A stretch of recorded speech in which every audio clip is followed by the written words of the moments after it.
Week 11, where we separate the men from the boys. And that we did. Brando hopped on the chat this week and decided to make his own deathbed. As always, Sugar keeps the receipts, and this one didn't turn out well for What the F Rajis. Getting himself obliterated 220 puntos to his 173. Looking forward to hearing his thoughts this week on why his team's so bad and what's his plan to get back into the winning column. Speaking of a guy looking to get in the win column, it's this week's biggest loser. Unfortunately for Eric, even changing his name to a more hopeless, depressing team name didn't change his weekly outcome.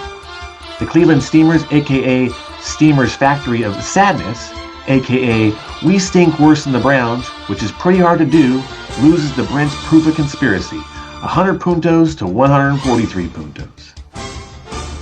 In more depressing news, this week's El Fuego Hombre is, you guessed it, the same guy as it was last week, old Smooth Styles himself.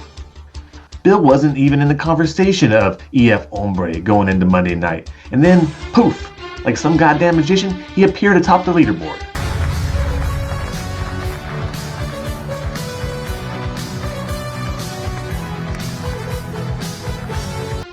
His winning started me rethinking my inks and wondering if picking the whole Dallas Cowboys team was a good idea.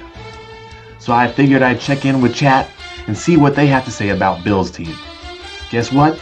They are as perplexed as we are, and here's just a couple of the highlights. At wide receiver, George Pickens. Pickens plays football like a guy who is actively trying to prove he hates fantasy managers. On defense, Cleveland Browns. This defense is basically the Avengers, unless they're facing a team you actually need them to stop. Moving on to some news we finally can get behind. This week's biggest bust. And unfortunately, I was as shocked as probably you.